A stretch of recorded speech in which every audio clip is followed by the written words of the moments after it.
Ladies and gentlemen, boys and girls, children of all ages, welcome to another We Are Movie Club Saturday Hangout.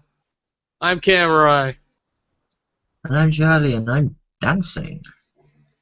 What were those pills that I took earlier? They were supposed to have been paracetamol. I think I could probably use some of those. Charlie's the energetic one of the evening. I will be your giant floating head for the night. It's Futurama all over again. Do you have it up, or do I have it up? Excuse me? I can hear our feed. You would have to say that on the internet. Okay, I could hear our stream. So I heard myself do the intro just there, and so it'll be a nice little meta moment where I've messed it up. Yeah, this will be fun watching it back later. Oh man. Anyway, we were doing a hangout. Hangout? We're doing a hangout? Yeah, man. That's amazing. You know, that thing where we get together and talk about films. Oh, yes, where we get together and we talk to people from all over the world and occasionally discuss movies. You talk about a film that you really like, and I just sit here smiling because I've never seen it. You know, this thing we do every week. Well, Charlie, one of us has to be sex appeal, and it's not this. So. Hey, I'm marriage material right here, baby. You're going to be getting a very mean text later. That's fine. She doesn't watch this. I'm fine. So, Charlie, tell us more about your horrible girlfriend. No, I'm just kidding. She's perfect. Oh, that's the right answer. I think most women will tell you that would be the correct answer in that scenario.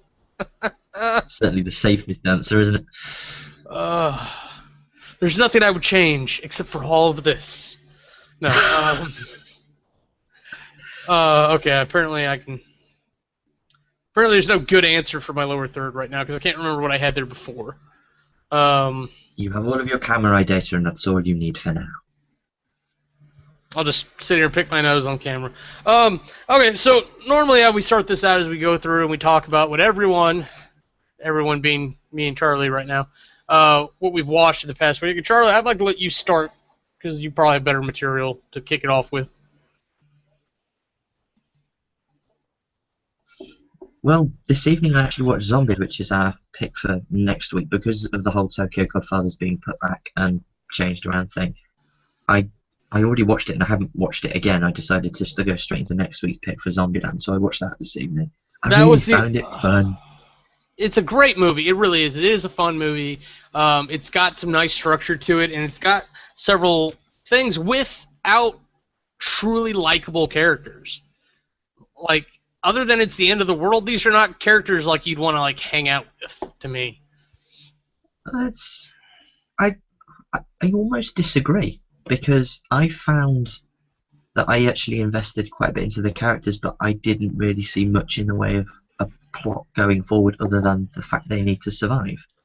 Well, and I do want to circle back around to apocalyptic style movies later, but Sure. In an apocalyptic movie, especially zombies, that is the plot, is like, how are they going to survive? Oh, which is why a lot of people find it tiresome, but other people find it thoroughly intriguing because, especially like me, it's a strategy aspect. It's like, what plan do you follow? Which aspects do you invoke to get the best survival rate?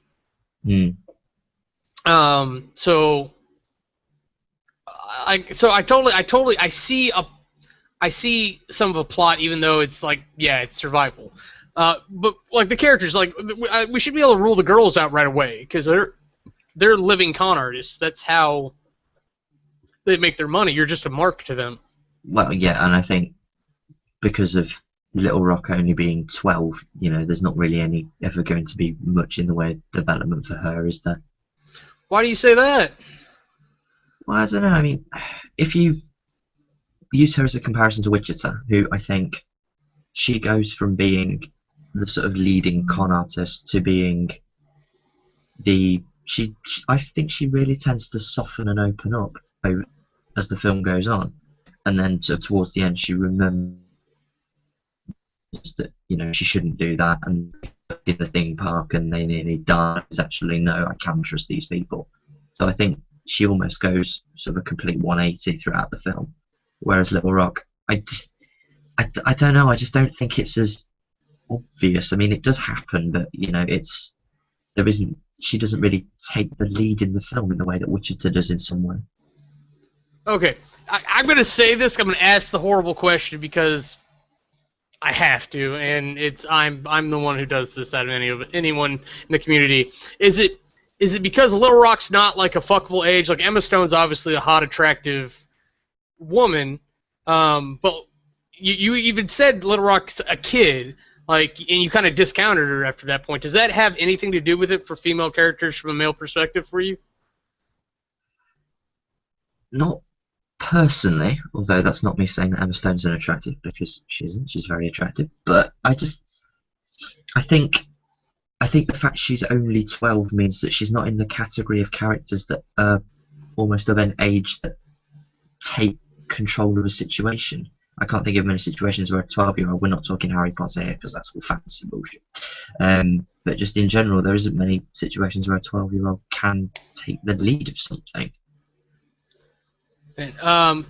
Eventually, we need to get back on track and get where we're having these type of discussions the day after our movie pick releases. But let's continue on with this because this is good. I'd counter that in saying that there's several movies where like a kid is the main character and makes a lot of things, especially in Zombieland where there's only 4 people, well 5 left in the world. She's 1/4 of the power against the zombies in their situation. She holds a gun. She does what she needs to do. She pulls her weight. But like you look at like Walking Dead, Carl, and in the comic book, the kids weigh in and actually help out. I was watching Falling Skies. That's one of my things, and the kids there help out because it's an aliens apocalyptic show. But I mean, there are movies where the kids jump in like that. They're not limited because of that, aren't they? I suppose. I mean, in this case, it's actually inadvertently Little Rock that nearly gets them all killed in the theme park. What did she do? I can't remember. It was her that wanted to go to the theme park. No, they both wanted to go to the theme park because they are stupid. They were trying to live out like any bit of romanticism that they could, because what do you have when the world ends? Nothing. Or each other, whichever. Yeah, you have ideas, you have memories of good times that you can live through vicariously. But it's actually a really good example of romanticism versus pragmatism. Because the romantic idea is like, oh, we could go here and it'll be wonderful, we can ride the rides, there's no waits, because there's not going to be any zombies at a theme park. And they don't think it through, they don't clear the park, they don't realize that all the noise and lights are going to attract the zombies. So when they execute it and they get there and they have their memory, they go through that experience, what's left after the experience? It's the equivalent of like hooking up with that hot chick that you can't talk to. Because like you're like, that was fucking awesome, and then you're like chewing your arm off to get away from her or whatever. That's what they do in the movies. I don't know, it's not my life. So like, and then now what? Like, oh, I guess it would have been better to stick with the guys and just live as best we can. Do you, just thinking of the film in a general sense, do you think the fact that it's primarily a comedy film takes that seriousness off the fact that it's also a zombie film? It almost, I wouldn't go as far to say it was a parody, but I wouldn't put it with all like the major zombie stuff that's out there, like Dawn of the Dead, for example. Now, comedy's a weird thing, like to me, because I always think of movies as comedies or tragedies in the traditional sense, and then also whether or not they're funny. Because a comedy, the strictest definition of a comedy is that there is a happy ending. Typically, somebody fucks at the end. And I guess that's more true of our romantic comedies in the present day. But your question was whether or not it's humorous detracts from the seriousness of it. I agree with that to a point. I think it helps accent how horrible the rest of the world is by having funny moments. And it helps us view the characters and relate to the characters, because most of the movie that's funny is Woody Harrelson's character. Agreed?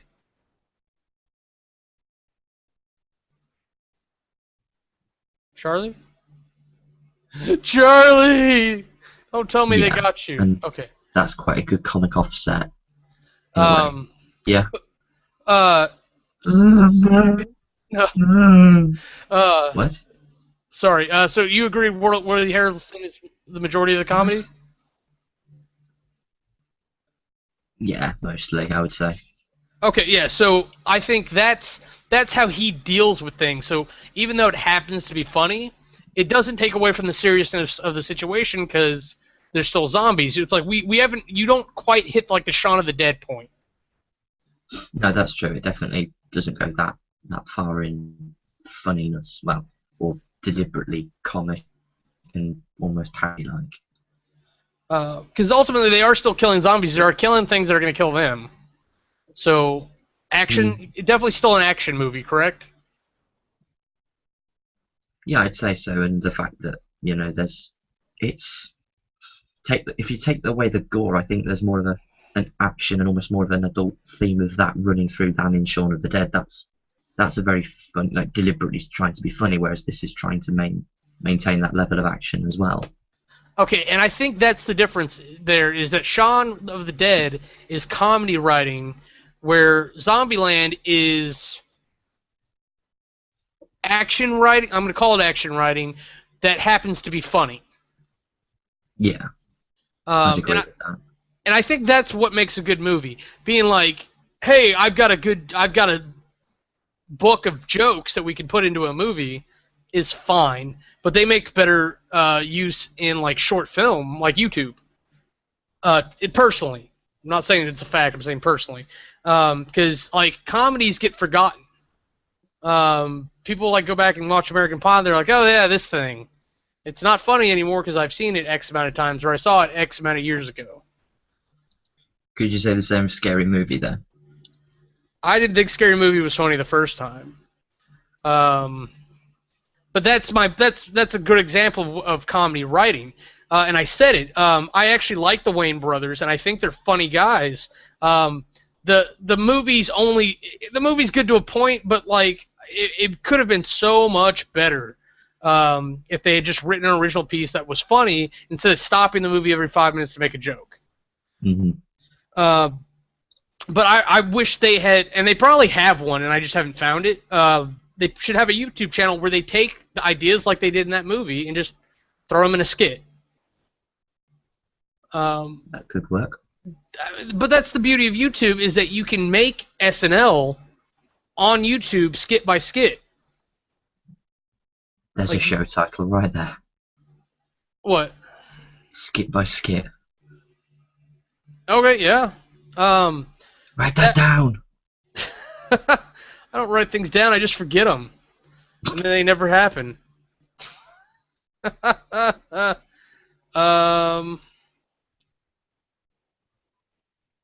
Okay. But no, yeah. But that's the beauty of like having short film shows and things like that, is that you can do that, and I agree that would be a really good thing if I were someone who made those things. But I'm not, because I'm neither funny or creative in that kind of respect. I'm sad. Where was I going with this? I would love to see that sort of thing. And when you go to like a movie, I'd much rather see like an entire piece of art that requires that amount of time. And I think Zombieland falls into that. I think you could do a much more serious version of Zombieland, like take the same script and you kind of strip out the what was his character's, Woody Harrelson's character's name, and you replace it with someone like Rick Grimes or just somebody who's a straight man, and then cannot remember the guys' names. And then the Rules kid becomes the funny one because he's just all neurotic. Yeah. I was actually quite surprised at how short Zombieland was. It was only about 80 minutes. About an hour and a half for when you're designing action. I would agree that's a good time frame is about 90 minutes, give or take. Hmm.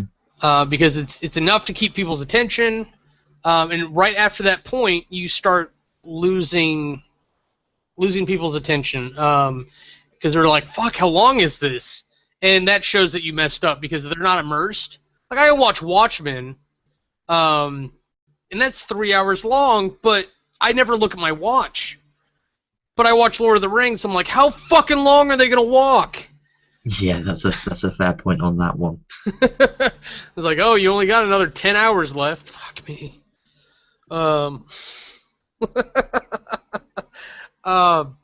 So I had a thought, and I think I lost. Oh, but that's the idea. That's why it's such an interesting thing. Like, because right now we've got 5-second format.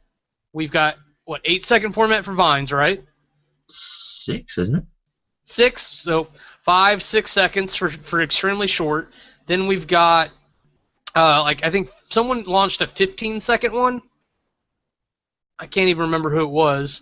And then we've got and then you go to like YouTube where you have like 1 to 5 minute videos or whatever. Or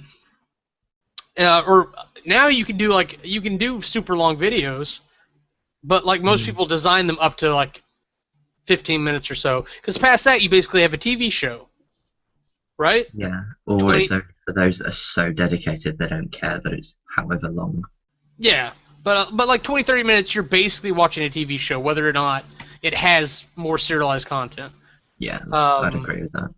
And then like past that, then you have a 1 hour episode, even it could 40 to 60 minutes. And then things like Riley Rewind, which I swear to God they said it was a movie at the beginning, and then the more I keep hearing stuff and looking back on it, like I'm hearing web series, because they won an award, I think, for a web series. Which I suppose the fact it went out in 5 parts makes it more of a web series. Technically, and I think that they may have been shooting for that. They're like, you know what, like it's a short movie. Maybe if we release it as a web series, then whatever. But to me, when you put a web series together, you can get a movie out of it. Like Red vs. Blue, for instance, is a really good example of that. Who they are now on season 12. Well, hey. They had the release party for that like last week. This past week? I think it was this past week, actually. I think it was on Tuesday. All right. So good for those guys. What was I gonna say? So you get past that, and then you've got a movie. There's no other words for it. So I think like 80 to 90 minutes is like minimum time for a movie to hit the silver screen. How long is too long? I think once you go past 3 hours, you just hit the what the fuck category. I was going to say 2, but okay. Well, because like an hour and a half to 2.5 hours, I think is standard. I think an hour and a half is a short movie. 2 hours is pretty standard, unless you're dealing with kids. And then 2.5 hours is a long movie. 3 hours is like an epic movie, and then past that, they're like, "What the fuck are you doing to us?" Because only things like Lord of the Rings can get away with that. It's the only movie I know that's 4 hours. I think it's the only one that could get away with that as well, unless if they were to, for some reason, make The Hobbit into 1 film rather than 3. Let's go back to arguing and bitching about that. That could probably have gotten away with it as well. But okay, that does remind me too, because the 2 topics I wanted to talk about were just so we remember is apocalyptic stuff, which we're kind of drifted away from. We'll circle back, and Marvel. But let's bitch about The Hobbit real quick, because that's a good point. Now, I might be wrong. It may be only 3 hours, not 4, for the Lord of the Rings. But that's a good point. It's a franchise that can get away with things that no one else can. Like, because there's no reason to split The Hobbit into 3 parts, even with the similarity they're in. Right? No, there's no reason to do it at all. No, because a lot of the first movie was fluff and made it look like it was to make it kid accessible, right? Yeah, definitely. Okay, I'm glad I'm not alone on that. And what I've heard about the second one, Smaug, is that like it grew up a little bit because they got all that feedback from people not liking the kitty aspect of it. Mm. But we're still nowhere like significantly done with the story because like they fight Smaug and that's most of the movie, to my understanding. I think so. Yeah. Um,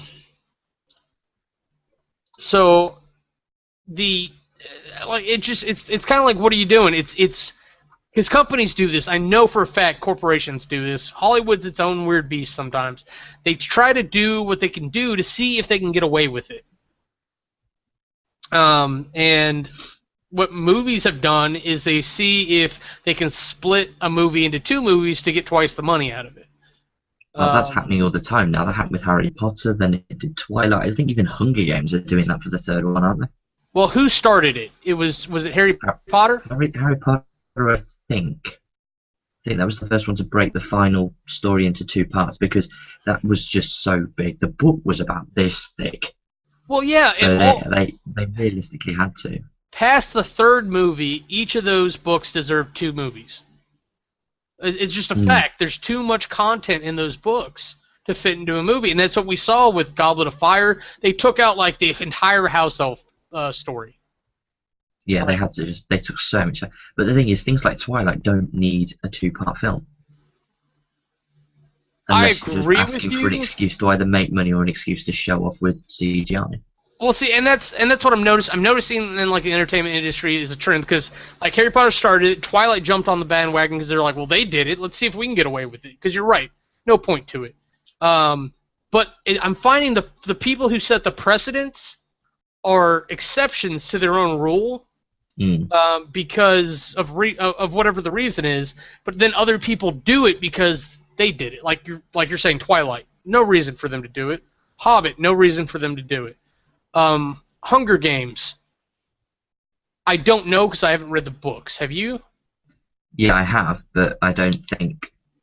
Again, I just don't think there's enough in the film to warrant making two films out of it. I think it's going to be the sort of in between the two films, like maybe the last half hour of the first one and the first half hour of the second one. It's just going to be rubbish because they're going to be trying to squeeze out as much as they can to end on a decent enough cliffhanger for you to want to go and see the second half of it. Yeah, it's really thin jam. You know what that's like, right? Mm. Sorry. No, but yeah, so yeah, I agree with you. I think that's what I'm afraid of is that they're going to spread the movies too thin, kind of like we're seeing with The Hobbit. Mm. I'm afraid that that's going to be how it is because of this bad precedent. Kind of the other thing that I was talking about in the entertainment industry is that now we're seeing. I'll keep this short, but in the game or the die industry, the digital interactive experience world, Minecraft set a precedent for early release because they needed the people to do the testing in beta that they couldn't do. So like they put out alpha or they made their alpha, they put it then eventually they made a public alpha that lasted a really short time and they went to beta because that's what a beta is when you give it to people outside the company. And it stayed in beta for years at a Mm. cheap price point to try to encourage people to come in and help them test.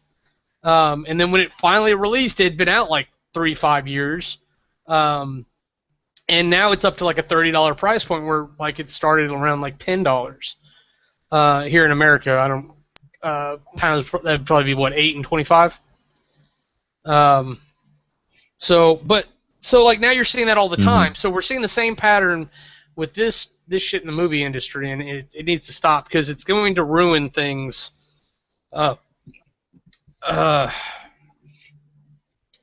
and I guess let's maybe we can take this over to the adaptations realm. If do you have anything else you want to add in Sure. on splitting?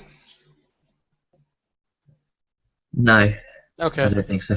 Well, because like I was having a discussion with a coworker at lunch yesterday, and he informed me that they're going to do Ant-Man after Age of Ultron. Yeah, Ant-Man's sort of the start of the third wave, if you like. Well, it wasn't originally supposed to be like that. It was originally supposed to be before, because and they announced all this casting for Pym, like Paul Rudd, and I think they had Charlie Sheen for like an older version for whatever reason. Or I can't remember who it was, but like they had like a couple different casting options for the different ages or whatever. And I was like, oh, I'm like, it's so exciting. They're finally going to bring him in, because Ant-Man was an original Avenger when you look at the comics. Because he started a lot of stuff. He's a super important part of the Avengers world. But now, apparently, they're doing away with Pym as a stronghold in the universe. They're going to make Stark into Pym. Okay. So Stark is actually going to create Ultron. Like Jarvis is going to fragment or something and become Ultron. Just like saying it hurts me. So like they're creating like this major breach in the continuity of the two universes, because up to this point they've rearranged events that, or they've added events to the universe, or they've changed singular stories. Like if you drew a line that represented Tony Stark, they just twisted it up and then it kept going. They haven't really hurt interactions other than how the Avengers formed, or who the Avengers was formed with, which you could get away with as long as eventually you pull somebody else in. So I'm very much afraid we're seeing the beginning of the end of the beauty that has become the Marvel universe in movies. I hope not, obviously, because I think there's a lot of things they could still do. So I suppose it depends what they end up announcing after Ant-Man. I mean, what else can they do? What else do you think they would do? Well, at this point, they could do away with Hank Pym altogether and just do Scott Lang as Ant-Man, which hopefully I've got it wrong, and that's who Paul Rudd was cast as, and then the other guy was just Hank Pym. But part of the problem with Hank Pym, there's so many tie-ins there. But Hank Pym created Pym particles, which is what lets the characters shrink and grow. And that affects him, his wife Wasp, Scott Lang as Ant-Man, his daughter as Ant-Girl, and Goliath. He was another guy who ended up with Pym particles put into him to grow. So there's this rock that we've shattered in that universe, and I think it's partly because Hank Pym was noted as a domestic abuse case.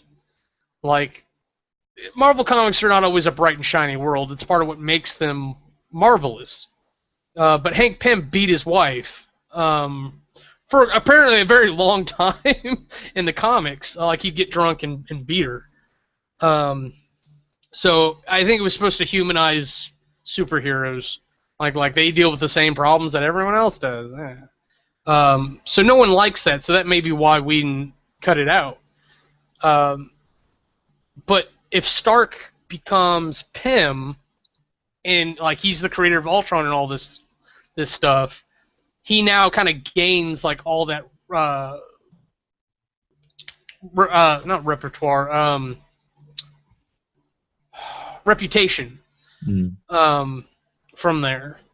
Like I'm not sure what your thoughts are, being someone who hasn't read the comics, but you still have confidence in the Marvel Studios, at least, right?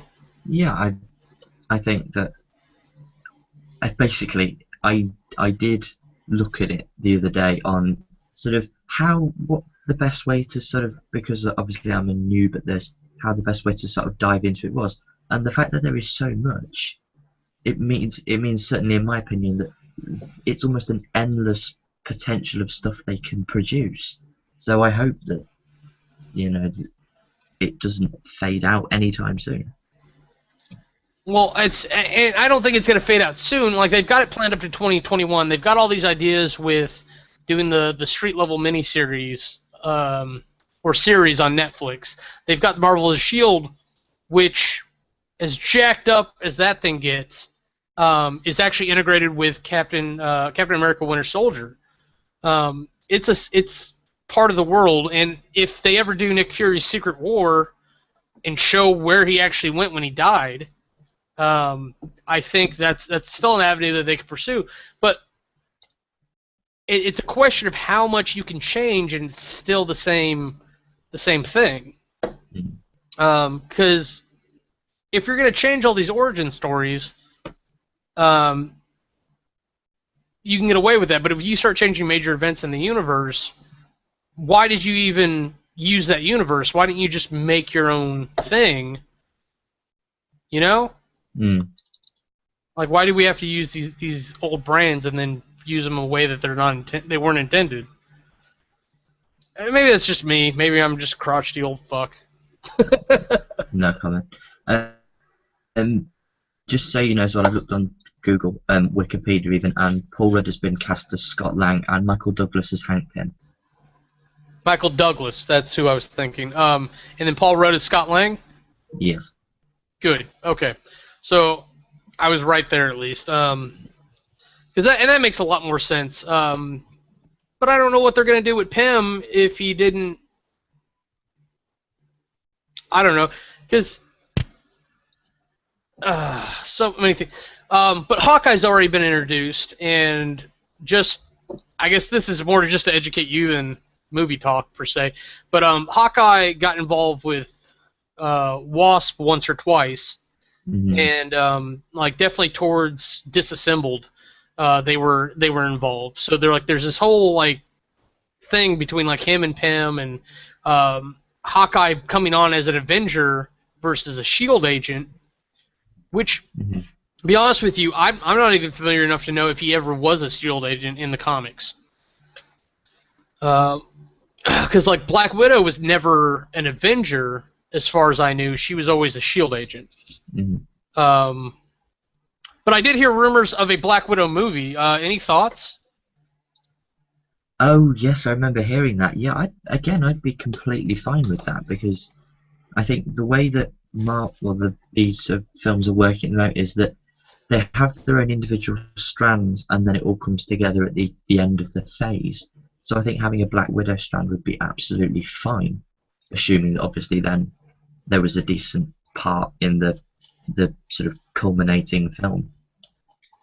Well, here's the thing. It's kind of like Guardians of the Galaxy to me, and it's kind of like Blade, because she's not really an Avenger. She's worked with them, but she's not one of them, and she doesn't have superpowers.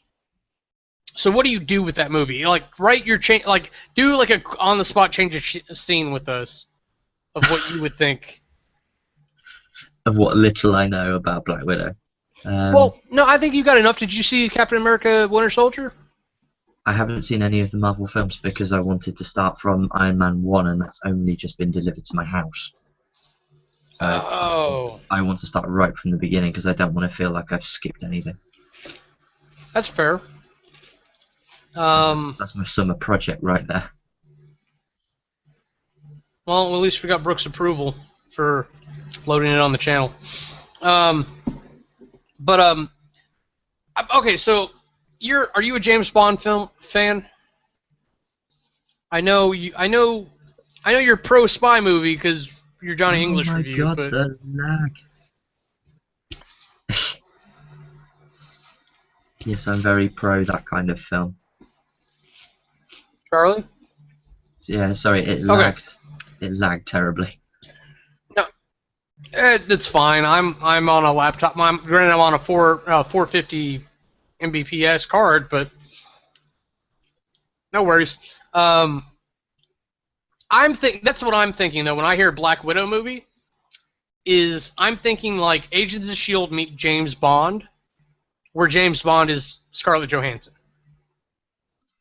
Yeah, that could work. I mean, like you say, that Black Widow doesn't have any powers, as it were, in the way the others traditionally do. So you'd have to approach it from a completely different angle. So I don't know what angle you could take unless it was something like what you've just mentioned. The genius thing to do, if they can coordinate this properly, is to incorporate, like, come out with the Black Widow movie and have that lead into Nick Fury's Secret War. Mm-hmm. Because, like, right now in, like, the Marvel Universe in Agents of S.H.I.E.L.D., like, Hydra's kind of taken over S.H.I.E.L.D., which I don't know if they've ever had that much success fighting S.H.I.E.L.D. But they grew it they rotted it from inside and took over and made them into fugitives.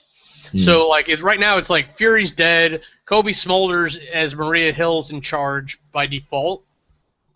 And then she's just trying to go around and round up whatever agents she's got left. And Romanoff's, like, in the dark. Like, they don't know where Romanoff is. Black Widow. Or Hawkeye. So they could be with Fury off doing his thing. It's possible, yeah. That might work. There's an amazing amount of, like, recycling when it comes to comic book characters. People never die, but, like, Nick Fury as a basic human has, like, just a miraculous recovery rate. Yeah. That's one thing I remember reading about it, is the fact that you can have these characters die 1,000,001 times, but they will still come back because another writer will take the arc in a completely different way. Yeah, and I'll be honest with you, I really wish, like, we had a more stable universe of comics where we had heroes that did this, and for whatever reason, and some people would stay dead. Like, sometimes there's just not enough ways to bring people back. The only thing that really made any sense that I've ever seen anyone, like, shot and killed was the Skrull invasion. Okay. Because what was happening was, like, heroes were getting killed off left and right, but it turned out they were Skrulls. They were aliens disguised as our heroes. So, like, not only did it add that aspect of, oh my god, we don't know who's who, which is actually surprisingly similar to what's happening with S.H.I.E.L.D. on TV right now. But, like, it allowed you to kill off, have that moment of, like, oh my god, Captain America just got sniped. And then it turns out he was a Skrull all along. Which almost, I don't know if that makes sense or not. To be honest, now that I think back on the comic, I'm like, did it make sense that he was a Skrull? I don't know. Because I've bitched about this before, Civil War. I want a Civil War movie eventually. Because that's... Say again? Between who? Well, a Civil War is an event in the Marvel Universe where, like, it's superheroes versus superheroes. The U.S. government passes a law for the Superhuman Registration Act. Okay. And, like, Tony Stark, even though he's a basic human, because he's access to this technology, these suits, ends up being the front runner for the pro-registration side. Okay. But he gets into it with Captain America. At that point, the only other original Avenger still with the group. And Captain goes, no, people have the right to speak up and choose whether or not they want to come forward. And everyone knows, like, Steve Rogers is Captain America, so he's already out and he's against the registration. So they made good picks there, I thought. Especially since the next poster child ended up being Spider-Man for the pro-registration side, which was a huge deal. Interesting. It's just, I tell you what, that's another thing I have, is trying to remember who's who and where they are and what they do and that kind of stuff. Seems like there's a bajillion and one superheroes for me. Did you ever see the series Heroes? No, but it is on my Netflix list. Watch season 1 and stop. You'll be better off. I have heard lots of people say that.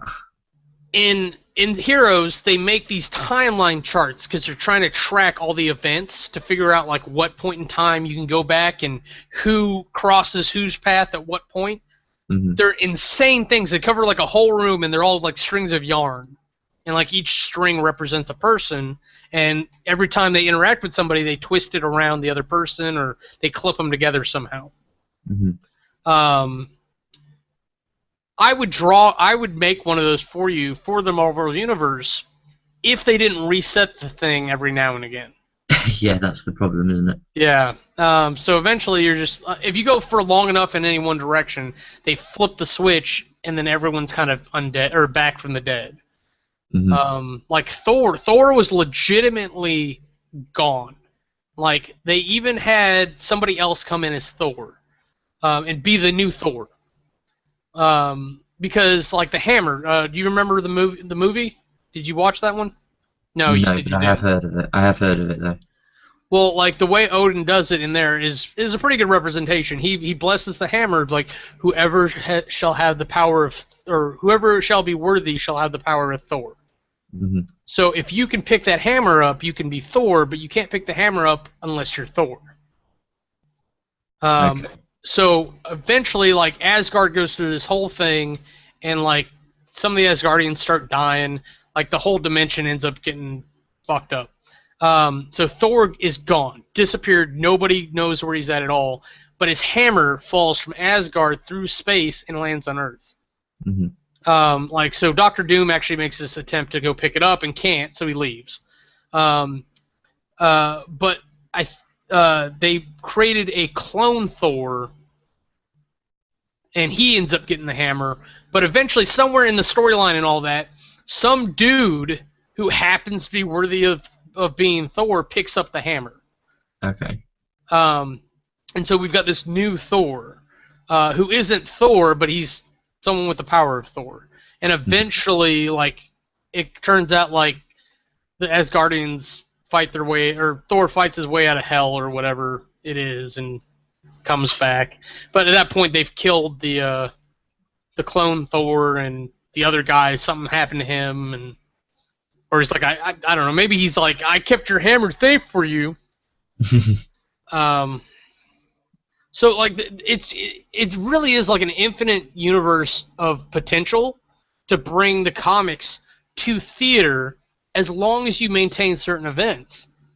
Because as soon as you start destroying events, then other things don't make sense.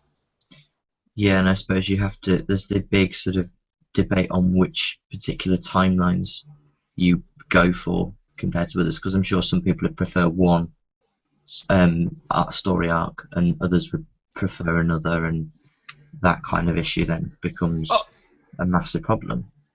Oh yeah, and you're absolutely right, and that's why there's things like Uncanny X-Men, Ultimate X-Men, and then Spider-Man's got the same thing. Amazing Spider-Man versus Marvelous Spider-Man, whatever the fuck it is. I don't even know at this point. So you're right. It's such a hard thing to keep track of, but I really hope they push this right, because I just need the Avengers to go long enough to be disassembled, because that'd be such a great movie in itself. Yeah, you liked that arc, didn't you? I remember you saying. It's my favorite classic Avengers arc, because I was never a fan of the Avengers. Vision by far was my favorite character, and Vision was created to destroy the Avengers. Like that was his primary objective. For you and anyone else watching that doesn't know, Vision was created by Ultron as a AI or sentient AI. So he's essentially an android. And then he ended up joining the Avengers. Whatever they did to override his programming worked, and he ended up being one of the good guys for quite some time until disassembled. And then he still didn't really die. But the problem with building up to the Civil War is that we've got to fix all these business issues between Fox and Sony. Isn't that who has Spider-Man? Sony? I think possibly yes. Yeah, because Fox has X-Men, and they're already messing up with Maximoff and Scarlet Witch and Quicksilver, because there's large story arcs of them being part of Magneto's Brotherhood. But you've heard of Quicksilver and Scarlet Witch, yes? Hmm. Okay. Did you know they were Magneto's kids? I didn't know that, no. Okay, so it makes kind of a big thing. There were Brotherhood mutants for a long time, noted supervillains. Um, so that's where they belong is the X-Men arc, but eventually they leave the Brotherhood and they can't go to the X-Men because they fought the X-Men for so long. They all hate them. Mm. But now they're showing up in the Avengers 2, right? Age of Ultron. I don't know. It's possible, I suppose. Okay, they're scheduled for some Marvel release coming up, but Mm. I guess I've been going on about comics just as much as movies here. I think that's okay. But eventually, like you were saying, actually, you were talking about the converging story arcs. Both Spider-Man and Wolverine eventually become Avengers. Mm-hmm. So at that point, based on the precedent set by Scarlet Witch and Quicksilver, we could have Spider-Man and Wolverine in as Avengers, as long as we don't mention them as part of their respective franchises. Like, so we just have to not mention that Wolverine's a mutant, and he could be in the Avengers. Mm-hmm. Then how do we get Spider-Man in? What's the trick there? Giant web. What? Okay. I'm helpful. Okay. You have another topic you want to switch to? I'm sorry, I feel like I picked up on energy and I just sucked it all away from you. Oh, I had something as well. That was it. Yes. Sad news. Bob Hoskins died. Oh yes. I would like to do a moment of silence, but sorry, Bob.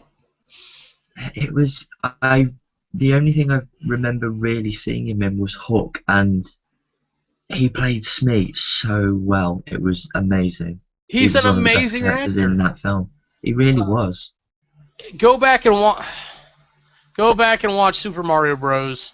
It was the bane of his career. But if anyone carried Mario, it was him. As a franchise, I mean, like any live actor, he did such a good job there. And I like John Leguizamo too, but like Hoskins outshined him. What's the other thing he's famous for? Roger Rabbit. You saw Roger Rabbit. I've seen about half of it, but not the whole thing. Story of my life, I've only seen half. Not like that.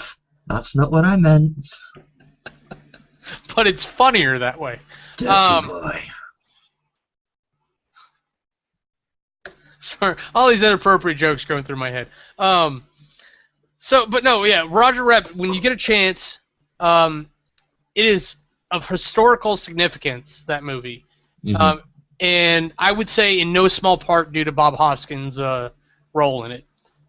It's a technical masterpiece, but when it comes to the acting side of it, him and Christopher Lloyd really brought it to the table. I definitely get that impression that it was possibly his most renowned work. I need to look him up and just watch some Bob Hoskins movies at some point, because they've got to be good. Yes, that's. I don't know. Has he ever done anything that's really bad? Challenge accepted. I mean, other than Mario Brothers, and that's not a diss on him. He said he hated it. Like I was watching this thing where like there was like an interview with him, and like it's like what's your most thing that made you most famous, and the one you regret the most, and apparently both answers were Super Mario Bros. He was in Snow White and the Huntsman, apparently. Who was he? Who's Muir there? I watched that movie. I actually kind of like that one. It's really slow, and it's another one people bash Kristen Stewart over the head with. And I like her as an actress generally, but she just gets raked over the coals so much. Um, Yeah, she does. I do not remember who Muir was, but Yeah, it was he was Muir in Snow White. I'm gonna go back and watch that because I do like that movie, but I'll go back and enjoy that and keep a lookout for him. Uh, Hopefully one of the Christmas carols I got in, he's in that. He So was I'll get in to the see him there. 2009 version, I think. Oh, he was Geppetto in a Pinocchio. Not the Disney version, I don't think, but the No, TV movie. I'd watch that. Garfield 2. I'm trying to look at some of the bigger titles here on his career. he was in Mona Lisa, the 1986 version, according to Wikipedia. Oh, Sancho Panza. Oh, so he's Don Quixote's sidekick in another TV movie. Um, Enemy at the Gates. That's another one I need to go back and watch. I'd like to see him in that. See if I can figure out who he is. Oh, he's in Spice World as himself. Uh, Oh, Jesus. See, I should be a dick and pick that Dear one. God. No, I think I kind of. You'll be on your own that week. Yeah, I was gonna say I kind of locked in what I want to do, anyways. I want to do the reviews and I want to do them as part of the WeAreMovieClub. It'd be nicer if I could space them out more, but I think we're very quickly gonna hit a thing where it's gonna be like you, me, someone else, and that someone else may end up rotating a bunch.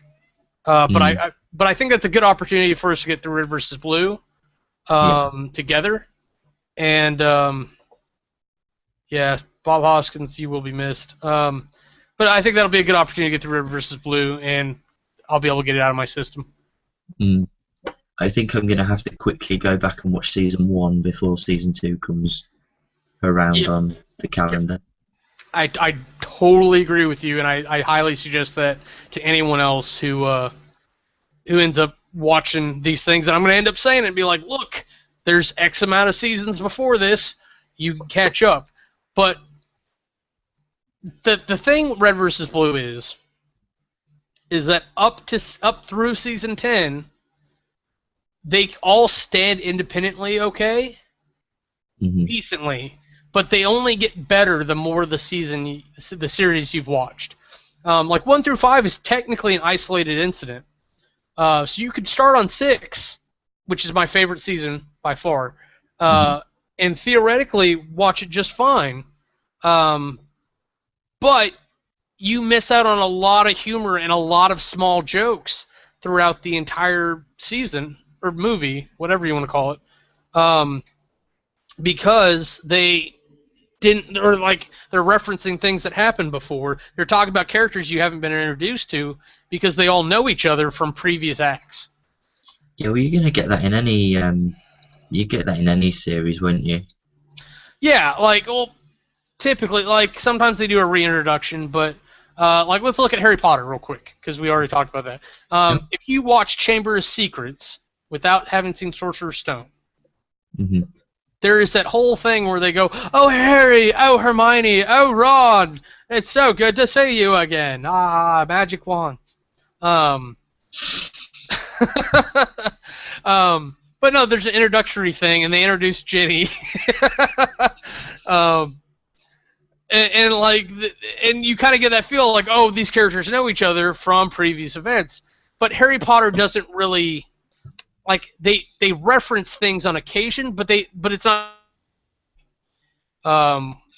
which is a good example of the likeness and the difference, because like 1 through 5 they're constantly referencing events that have happened, and like characters that showed up in previous things. But like once they go from 5 to 6, they talk about things or they mention things, but they don't necessarily like refer back to it. It's not part of the movie. Yeah, it doesn't become the be all and end all. Yeah. Now the exception would be in season 4. There's a miniseries called Out of Mind that doesn't really have much to do with what's happening in the rest of the Blood of Gulch Chronicles, the first 5 seasons altogether. But there's another miniseries that follows that miniseries, and those events kind of lead up to season 6. Yeah. So you kind of would have to watch I would highly suggest, you don't have to, but I would highly suggest, even if you didn't want to watch 1 through 5, you watch this Out of Mind and whatever the other miniseries is I'm forgetting, because they have to do with the Freelancer project, and that's what season 6 starts with. Mm. And theoretically, season 6 through 8 are one thing, and then 9 and 10 are their own thing, but it 5 through 10 or 6 through 10 all kind of relate to the Freelancer project, and to me, that's by far the best aspect of the series. Okay. I'm all excited now. I want to watch it. Speaking from a more personal experience, I think you can have that with Red Dwarf, where if you watch them 1 through 10, as it is now, you see the real development in the characters. But if you just dip into random series, it doesn't really affect it all that much, I don't think, because especially kind of series 4, 5, it's essentially just like a monster of the week. It almost turns into X-Files in that sense. So you can just dip into random episodes and it doesn't really affect much. It's only once you get kind of 6 through 8 that there is a continuity and there's an overreaching storyline to it. Well, and this may be a separate thing entirely, but would you say it's a very episodic series? Yeah, it is. A lot of the episodes are standalone things. I mean, series 1 has a bit of an overriding story to it, but again, you don't need to. You can watch them in a completely illogical order. In fact, some of them were even supposed to have gone out in a different order to the order they originally went out in. I think series 4, the final episode was actually supposed to have been the first one, but they changed it at the last second. So there really isn't a huge amount of continuity there for you to need to worry about. And that's within one series, though, right? Mm. So that's interesting. So, like, kind of based off what we were talking about earlier, structure of video. Like, at what point does a series become episodic? Even if it's just a series of movies, can we say, like Harry Potter, for instance? I keep saying Harry Potter because I know we've both watched it. Like, is that episodic? Like this year on Harry Potter, they fought Voldemort, or Professor Figgly Flaggly with Voldemort stuck to the back of his head. And then like this year on Harry Potter, we fought the Basilisk. I suppose in a way, but again, as with Red Dwarf, there's that. If you watch them in order, you see the very visible character development. But I don't think, until you get to the very end bits, I don't think it's that vital. Okay, I'm just realizing, kind of through this conversation, that it's by perspective, serialized versus episodic content, because Harry Potter is without a doubt serialized content, but if you zoom out far enough, it does very much look like year 1 we did this, year 2 we did this, year 3 we blah blah blah. And I'm assuming Red Dwarf's that way. Red versus Blue, I would say, is like that because each season is built with a certain episodic type of plot. Mm-hmm. But the individual episodes are not that way.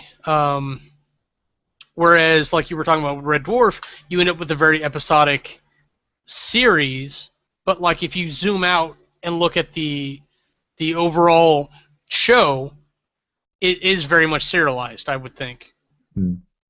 Right? Yeah. Lord of the Rings? No. That's not episodic at all.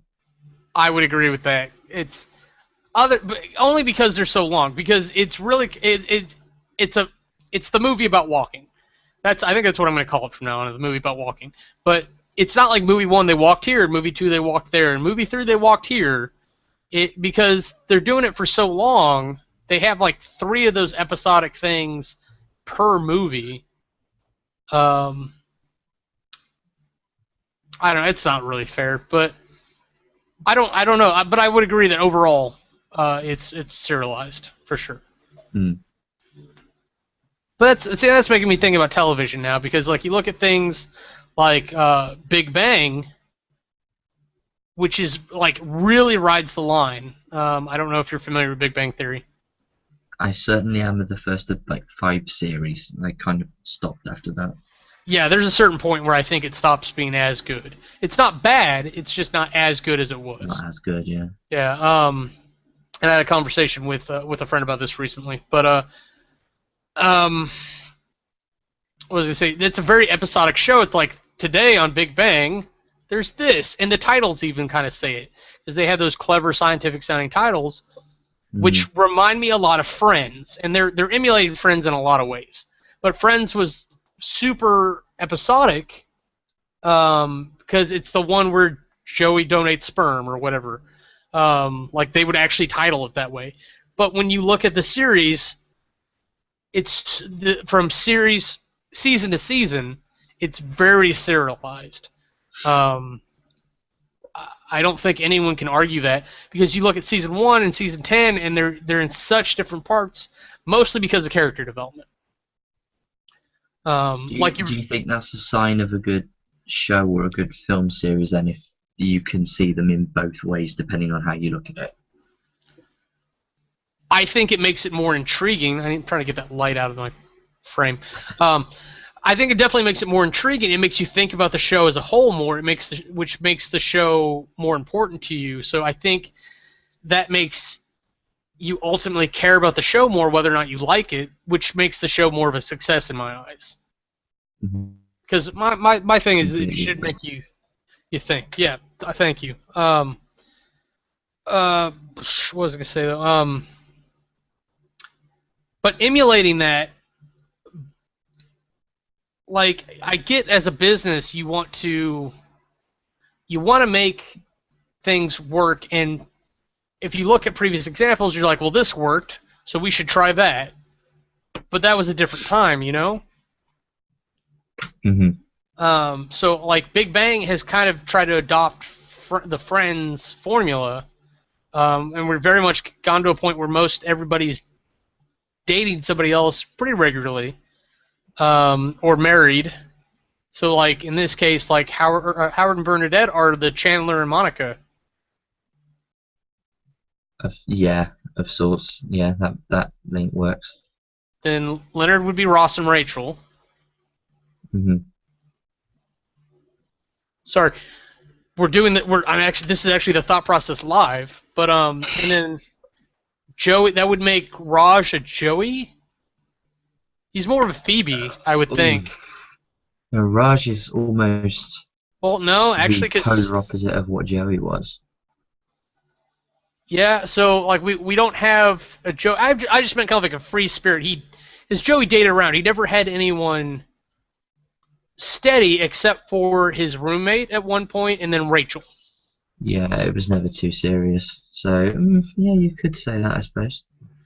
So yeah, so there's definitely going to be breaks in the formula, because neither Sheldon or Raj really fit that, other than how I just explained.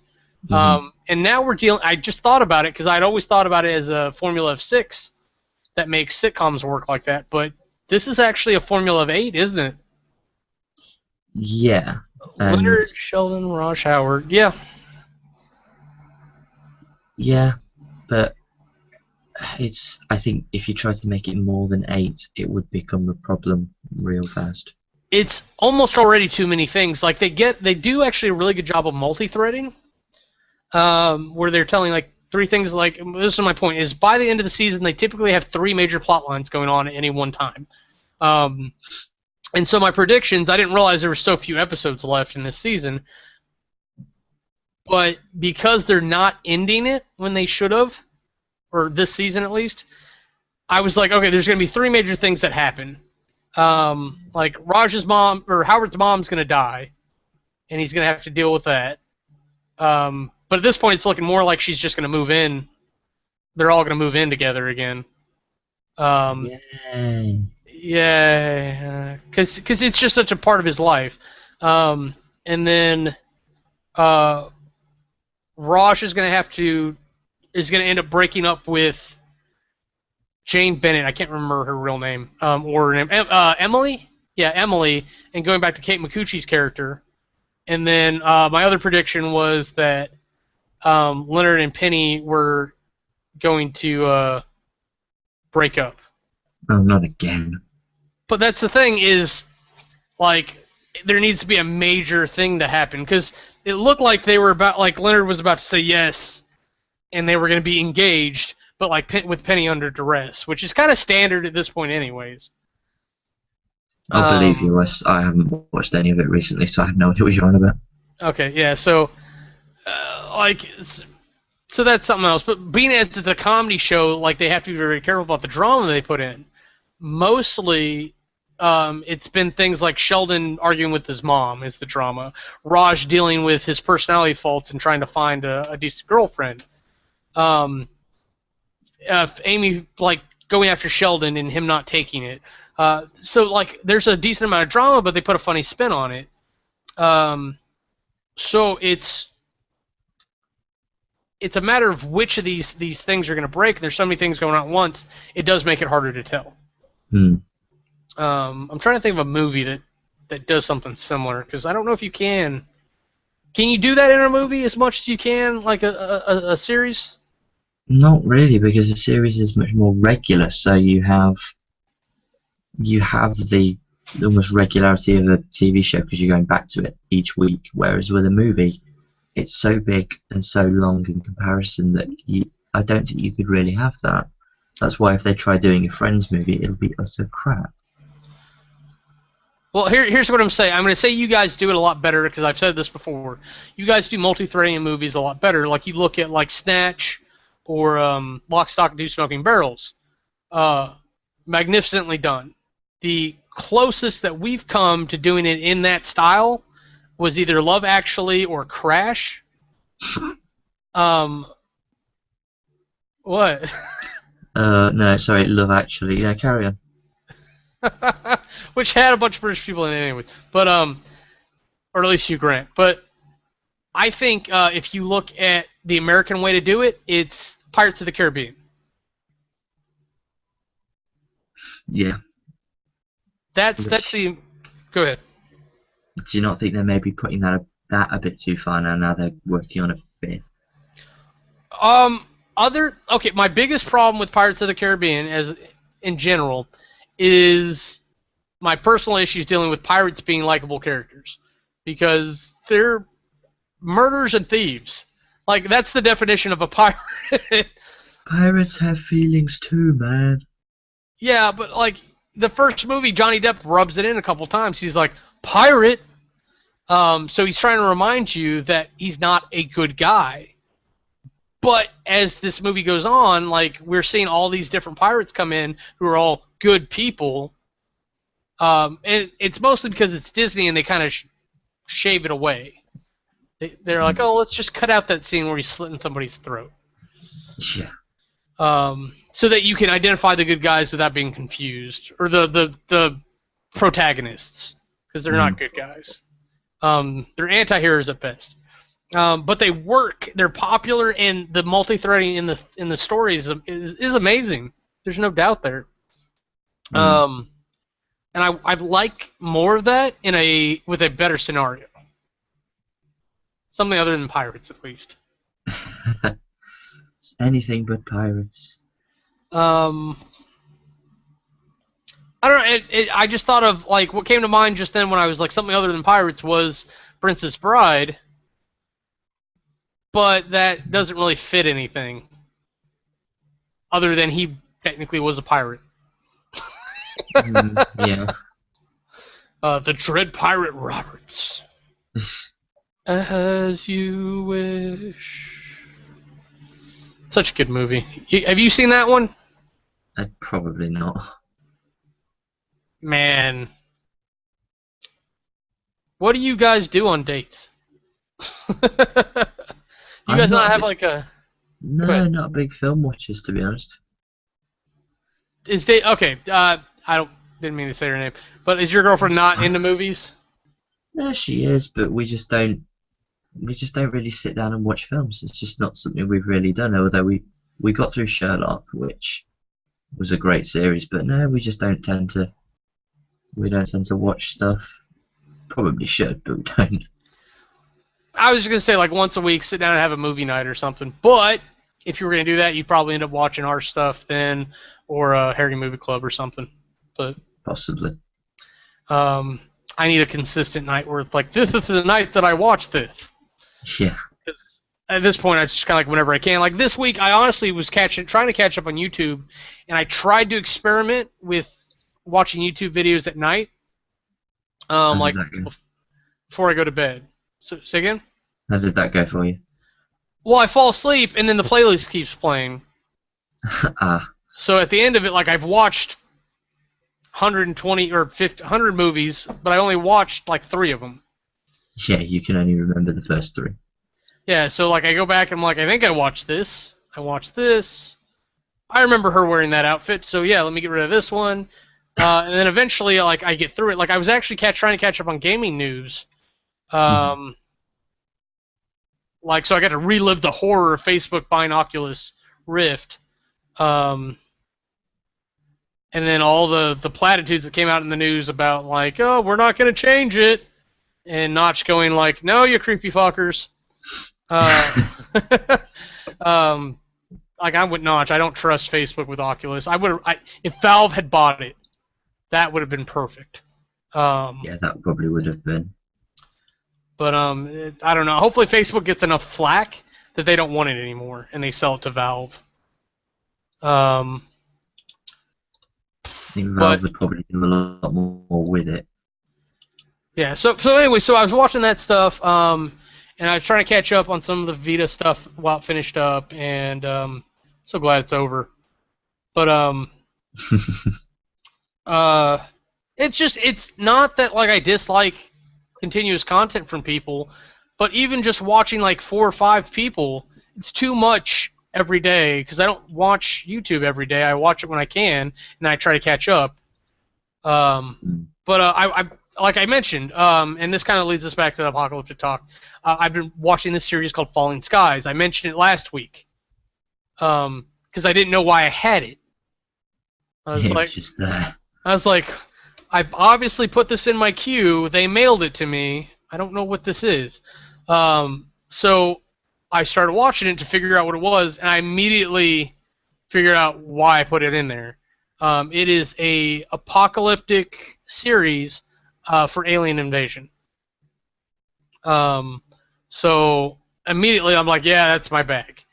So the basic premise of it is that these aliens, let's call them skitters, because that's what the main group calls them, ends up coming in, and they end up like blowing up a bunch of stuff, and they start corralling humans and kidnapping children and all this stuff.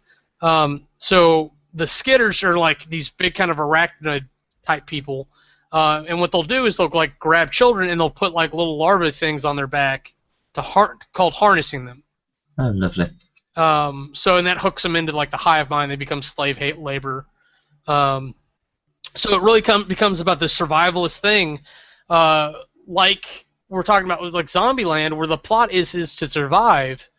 But with the zombies, it's kind of like, okay, find a place, hold up, defend against the zombies as they show up.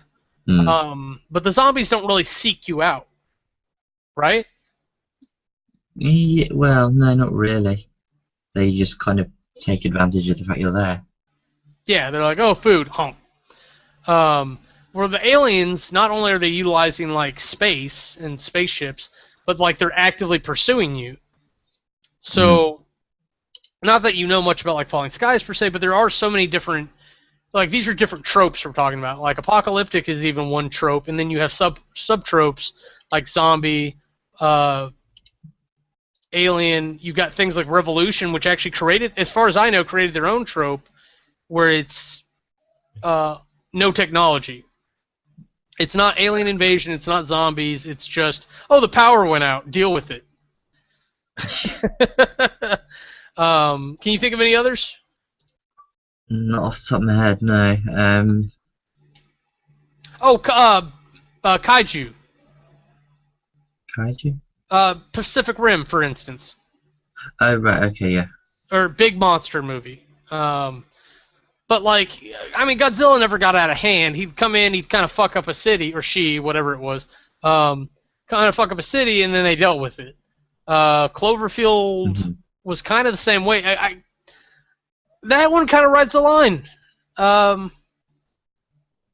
Because Godzilla only was like one big monster, and that was it, right? They never did little ones? I don't think so. Can't remember. Okay, but Cloverfield had like parasites and stuff on it that would drop off and like run around sewers and stuff. Okay. That's such a good movie. Yeah, hi. So, like, not only did you have the big monster that was wrecking the city, but you had all these little things you had to deal with too. So, like, it really became like, okay, let me hide in these buildings, let me get away. So it was basically an apocalyptic movie without the entire world being destroyed. Which is interesting enough. But I don't know, like, what kind of preference do you have for that sort of thing? I don't know. I think it's quite a good premise, actually, and I've not got anything against it. No, not just Cloverfield, but I'm saying, like, out of apocalyptic movies, what's your preference? Do you like zombie, aliens, other? I get the feeling that zombies have maybe been a bit overdone, so I think the fact that you can do pretty much anything you like with aliens means that that's a more appealing genre to it than zombies. Well, I mean, if you look at Resident Evil, you can do whatever you want with zombies too. Well, yeah. I mean, there's a very good reason I haven't seen anything to do with Resident Evil, and that's because I think it would frighten the bejesus out of me. The first season is the first movie is pretty amazing. And then the second movie is kind of like, you did what? And it just kind of runs downhill from there. It's not that they're bad. I'm not saying they're good either, but they're different. They're not what anyone ever expected them to be. They're not the video games, which was fine the first movie. It was like, no, it's not the video game. Like, that's great that we wanted that, but that's not what this is. Which they could still make the video game on its own and make a great movie. But they've created this whole universe of T-Virus that, quite frankly, is, I don't know, not the best. But they've made it their own, and they've made it variant, because you don't see a lot of that coming. Like you're talking about, because you're talking about zombies being overdone. Because you obviously have the opinion you're limited with zombies. You either have what are the zombie options? They kill everyone in the world. They kill some people. A group of humans rise up and slay the zombies. One character turns into a zombie and tries to kill the rest of them, etc. You know, you can see how limited I am even with my ideas. Okay, I thought you were saying like, okay, you're saying like regardless of what kind of zombie it is, you do the same actions with them. Yeah, I mean, Zombieland and Shaun of the Dead are kind of what I would say the only two real things you could do as far as the actual zombies go. Well, I mean, the typical tropes for zombies are like fast zombies like Dawn of the Dead, and slow zombies like I would say Resident Evil, but they've twisted it so much so that they're not as good an example. Zombieland. Well, I can't say Zombieland either because they bother me. The Walking Dead comic, I'll say that. Night of the Living Dead, those are slow zombies. But like Zombieland bothers me because, like the Walking Dead series, is they're actually functional zombies. They can't talk, they're not sentient, but they can do complex actions like climbing. Yeah. And apparently they can pick stuff up and carry it around. I think you may be stretching the intelligence of a zombie a bit farther. Well, that's my issue with it is in Walking Dead, I think it's like episode 3 or 2. It's in like the first 3 episodes. One of the zombies pick up a cinder block and throw it through the window. Well, that is interesting. Yeah, that bothers me a lot. Like you can't use tools. You're a zombie. You walk and you bite. climbing, like maybe they could do it by accident, but I would think they would fall off pretty quickly. Yeah, you need a level of coordination that I don't think a zombie does have.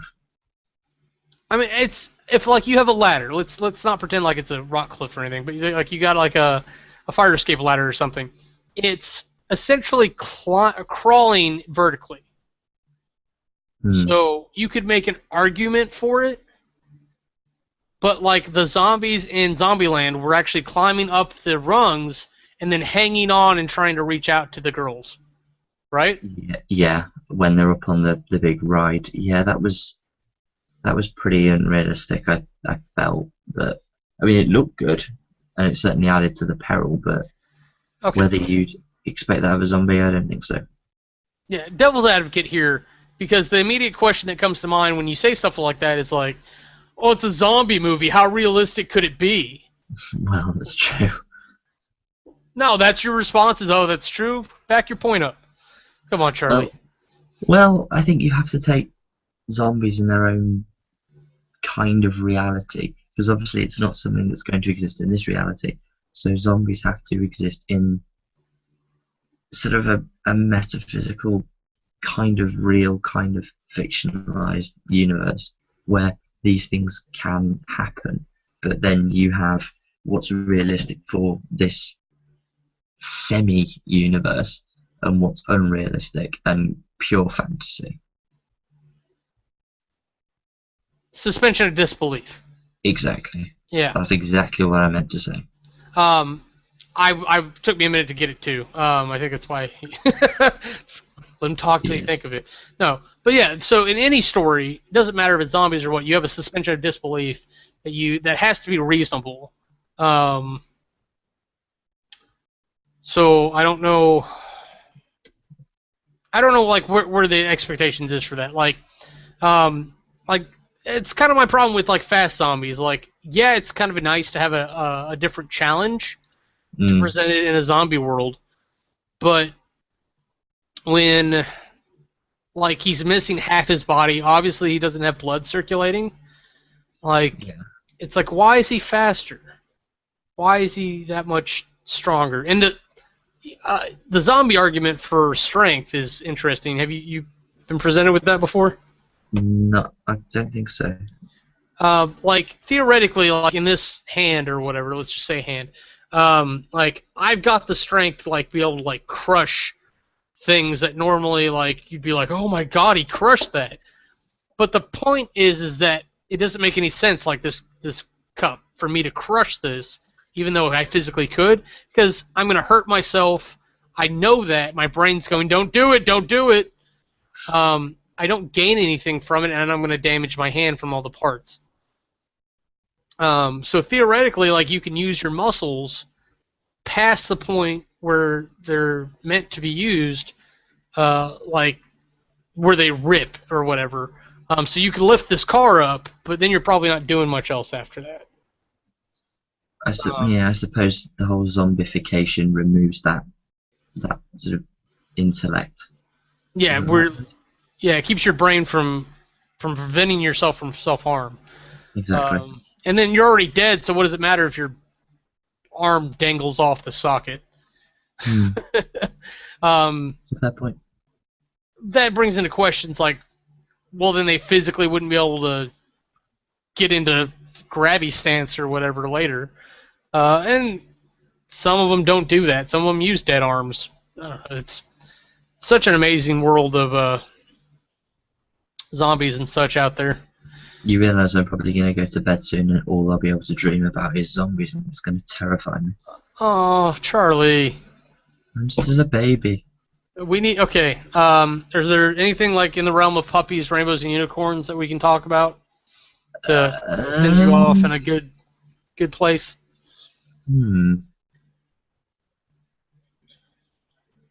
Okay. Well, is there anything like upcoming? Like obviously for hashtag Harry Movie Club, we're both watching Jurassic Park. I love Jurassic Park so much. So it really is a good movie. Dinosaurs are much better than zombies. Let's step away from it in parts, I guess. Dinosaurs I'm okay with. Jurassic Park 1 was amazing. Jurassic Park 2 I never actually finished, and I haven't seen Jurassic Park 3. If I remember correctly, 1 was always good, but 2 was the one where they were on the second island, right? That had nothing to do with the first one. Yeah, 2 they kind of went to the second island, even the American mainland, which But it that's was kind of it was really focused around Jeff Goldblum's characters, which I don't think had enough in it. well, no, I liked it because it had the big dinosaur in it, the Ichthyoplath or whatever it was that ate the T-Rex. Yeah. Like, you've got something that eats T-Rexes on this island, I'm in. So, like, whereas I'm not a big monster movie person, like, I think I'm not a big robot person. I think that's what it is. So, Okay. like, Pacific Rim was lacking for me personally, not as a general movie. It's still pretty popular, and I'm glad it broke the indie spectrum. But like Jurassic Park's interesting. Like I like dinosaurs, and I like big dinosaur, but I don't know. I really like the second one. I can't remember the third one. I think the third one brings back Alan Grant, and they go back to the original island, right? Mm-hmm. Okay.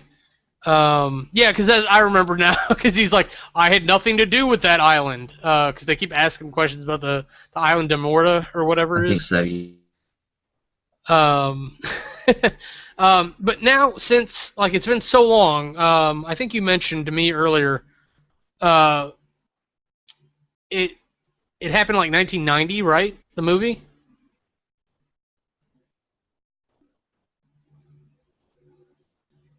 It was 97. 97. Okay. Um, so that was back before we knew or we thought dinosaurs had feathers. Um, how do you think that would Yeah, change? we really didn't know much back then. How do you think that would change this movie if they went back and like did a special edition feathered version? I don't think it'd change a great deal, other than I would spend a lot of the movie going, chicken. But I don't, because just because we know that doesn't mean we have to use it. Well, it's got to be a staple. It's got to be something that they're going to use, like because they're remaking Jurassic Park. If I remember right, it's for next year. It's So been rumored for years, but I really hope they don't. no, it's got a logo and a release date. I thought, yeah, Jurassic World 2015. Oh god, that's gonna be terrible. Judy Greer's in it, and Chris Pratt, Bryce Dallas Howard, Jake John. This is such a good little cast here. Omar Sy. I can't remember what I saw him in last, but I know he's a good actor. Um, I'm really looking forward to this now. I didn't realize these people were involved. Um, I know Lauren Lapkus from something too. Um, oh yeah, it's her. It's there's a series called Video Game Reunion. Okay.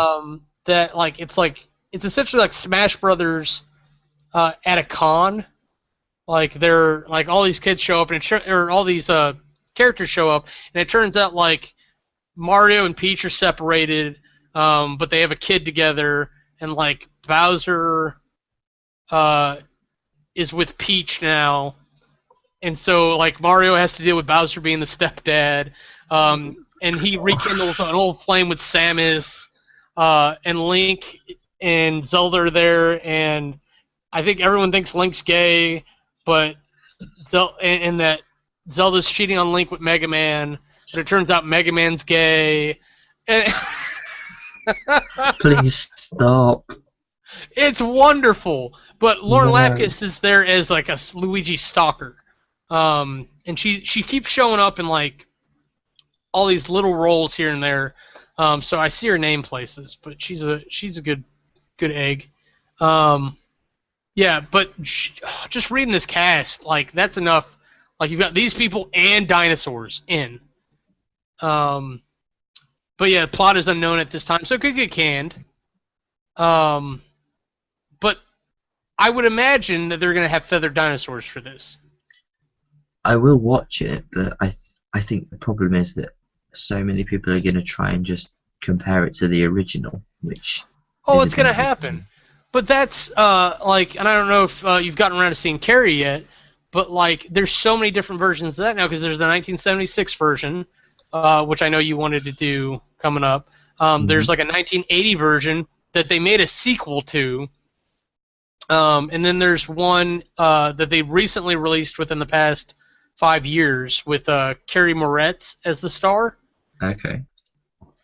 And I got to tell you, like when that comes around, I've done a review for the 1976 version of Carrie, so I'm pretty much going to be doing a comparison to the newer one, um, because it deserves it. It deserves it because it's a good enough story, but it's just like the thing. Like Jurassic Park was a book before it was a movie. Um, Yeah, which a lot of people seem to forget. yeah, and the book's amazing.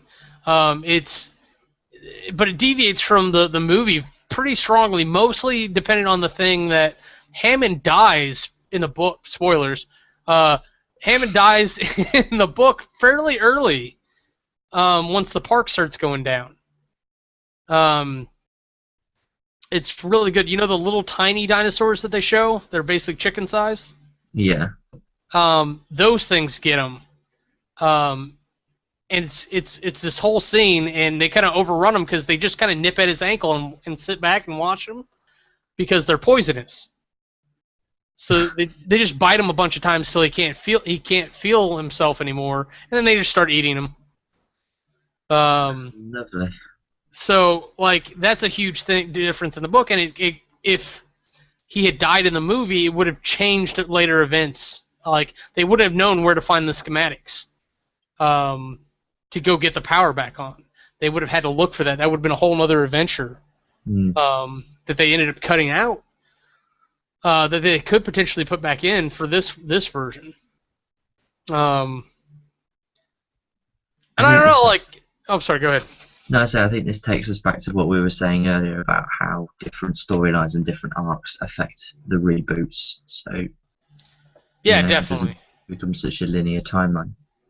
But what do you think? What do you think about that? Like, do you think, like, not necessarily like, do you think it should have been this way or that way? But like, I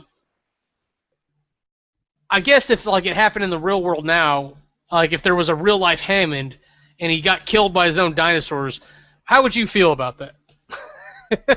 I would crap myself. That he got I ate? know the fact that if they can do that to him, what are they going to do to me? Well, I gotta get off the island first. Oh, Um, yeah. which only the Velociraptors supposedly got off the island. Um, everyone else was contained on there, um, which is a kind of weird on its own. Like you would think, like the Brachiosaur or the long necks and stuff would be able to swim away, or at least walk for a while. But I mean like and then you got flying dinosaurs. They'd have to be able to fly far enough away. Obviously, I don't know how far they can fly without getting tired. Um, so I guess that'd be. I mean, that's another good question because like part of me is kind of like, yeah, Hammond deserves it. And I'm glad he got 8 for playing with it. But the other part of me is like, yeah, let's bring back dinosaurs as long as we can enclose them properly. Because you don't need dinosaurs in the wild. I think that would be a bad thing. You don't want dinosaurs in the wild. No, because obviously we don't need more predators in the world. We're killing enough stuff as it is. Um, but that makes a good distinction. Like Joe Rogan made a good distinction against. He was talking about like tigers killing people in India. And he's like, if monsters came from another planet or they weren't something we were used to, we'd say, oh, that's a monster. We got to kill it. And that's how I think we would see velociraptors like in the wild, like the ones that get off the island on the ship. Did that happen in the movie? Happened in. Well, the only time I think dinosaurs ever left the island was in 2. Okay. I'm not Um, sure. well, in the first book Guessing at that. the end or in the book, in the first book, they got off the island. They hit out on a ship. That had lysine on it, I think. Okay. Like they were taking like lysine shipments or something. So they actually hit out on that, and were eating the lysine to keep themselves alive. So like eventually they would get off the island, and then like dock with like New York City, and maybe I'm just telling the plot of the third movie. I can't even remember. I've never seen the third one. Shit, I know what I'm doing today. Um, Jurassic Park marathon. It's good enough series. I might as well. Shit. Sadly, though, I think that's all we're going to be able to do for today, man. Yeah, Is there I can't think of anything else upcoming that I'm really excited to watch. I am going to watch Christmas Carol and It's a Wonderful Life. Thanks to Mark W. Gray for bringing that distinction up. That's going to be a thing I'm going to do. Yes, of course. Say again? Yes, of course. I'd forgotten that. Yeah. So there's that. Be working on some gaming stuff. I've got to finish. If I ever fix my computer, I got to finish rendering my Portal footage. I managed to play through the whole game in one night.